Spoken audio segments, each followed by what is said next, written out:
have influence. I've been part of the news business my whole life. Obviously, the way the press, television, internet, you name it, social media frames an issue can have a lot of impact on the way that people think about it. But the media are not all powerful, and we don't tell people what to think, or those who do tell people what to think often find that people don't agree with them.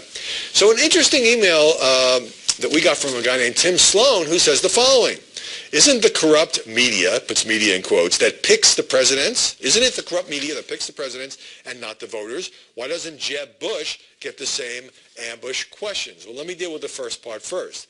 Okay, the media don't pick the presidents. The American people pick the presidents by the way that they vote. And again, I'm not minimizing the importance of media coverage or media bias or media unfairness, but there was a time in this country when Ronald Reagan got elected twice, one might say against a pretty hostile media, and then the Republicans in effect won a third term when George H.W. Bush won in 1988. And then when he ran in 92, he had a slogan: annoy the media, re-elect Bush. Well, he wasn't reelected.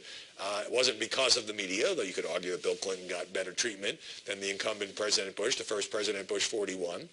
Clinton wins a couple of terms. George W. Bush, yes, he lost the popular vote, but he won the 2000 election, despite whatever detractors he may have had in the media.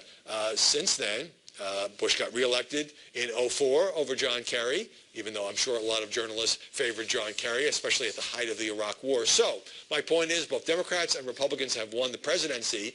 Strong candidates manage to neutralize or overcome what they might see as a hostile media climate. By the way, every president and presidential candidate thinks the media are biased against them, Democrats as well as Republicans. Republicans, I think, have a stronger case when it comes to certainly social issues, for example. So I'm sorry to disabuse you if you want to blame everything on us, like it's your fault that Obama was elected. Okay, the American people got a chance to throw him out of office in 2012 and elect Mitt Romney. They chose to re-elect the president. 2016, I don't know. But then the second part of your question, Tim, was doesn't Jeb Bush get the same ambush questions? Well, Jeb Bush was questioned at CPAC. He was questioned by Sean Hannity, who threw some tough questions at him. Since his campaign is just gearing up, we haven't had the opportunity to question him all that much. I do think there's a certain level of respect in the press for Jeb Bush as a successful two-term governor of Florida. I also think that he's already gotten his share of negative stories going back to looking at his record in Florida, which is fair, by the way, if you're going to run as a two-term governor, as well as the brother and the son of presidents. That's got to be fair game, too. I think the media have made too much of that, not enough of the record, but I'm hoping that that will change.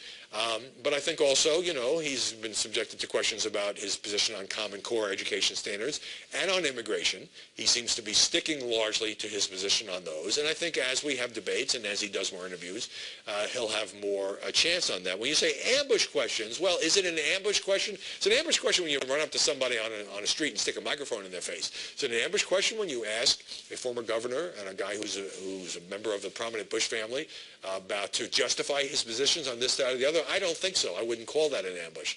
But I think over time we'll have a lot to say. I'll have a lot to say, and we'll have a lot to say on media buzz about whether Jeb Bush is being treated fairly or unfairly by the press. But no matter how this campaign shakes out, you guys get to decide. We don't get to decide. We report. You decide. And that's not just a Fox slogan. In the end, a good candidate